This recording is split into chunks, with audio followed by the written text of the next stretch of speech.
Jason, with Tablas Creek being a relatively small wine producer, can you tell us your feelings about the bill HR 5034? Yeah, I think it's actually a very scary bill that a lot of people haven't focused their attention on yet.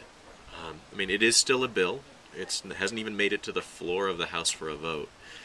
But if it passes, the impacts on smaller wineries could be pretty devastating. If you, for the people who don't know what it is, it's a bill which would in essence, roll back the federal legislation to the point before the Granholm-Heald decision that ruled that states could not discriminate in their wine shipping laws in favor of their in-state wineries. So what it would say, what the bill says, is that it would it it puts the 21st Amendment as a more important piece of the Constitution than the Commerce Clause, which says that federal governments have the exclusive authority to regulate interstate trade. The impact would be that a state who wanted to make a law that, for example, would prohibit out-of-state wineries from shipping their wines in, but still allow their own in-state wineries to do so, would be perfectly welcome to.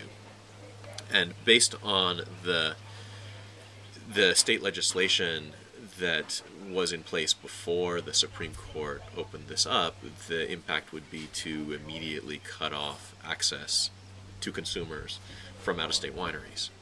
This would be bad for consumers because you'd have many fewer wines available, including a lot of wineries whose entire production is too small to be of interest to distributors. And as far as for smaller wineries, it would immediately lop off 20, 30, 40% of their direct sales, which for a lot of wineries would make the difference between being in business and not being in business.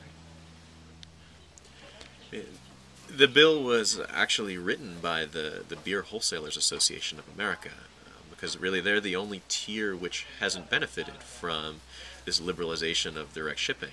Consumers have benefited, wineries have benefited, the states have benefited because you have to remit your sales taxes to the states, so the states are actually getting more revenue than they had before. But even though it only makes up a tiny percentage of all beer and wine sales, direct sales are seen as a threat by a lot of the larger wholesalers, and it's they who wrote this bill because they would like every sale to go through them, which of course means that they get their markup. What can the consumer do? If you had a few words for the consumer, what would you recommend that they do? I think there are a couple of things that consumers should do. First, I would say don't ever underestimate the power of even a single letter or a single call. I mean, this is something which would have to pass the House of Representatives. Everybody has a representative. The representatives are supposed to represent their own district, the interests of their own district. So I would speak to your own representatives, and I would keep talking about this, because I think that the biggest risk is that even a lot of producers, a lot of wineries haven't focused on this yet. They haven't recognized that this is a really substantial threat, and unless there's enough noise that's made from consumers and from wineries, then the interests with the most money at stake are going to win.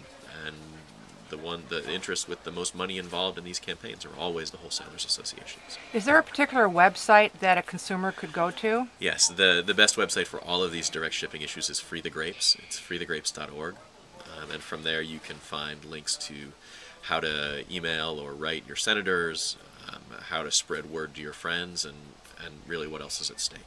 Great. Well, thank you very much.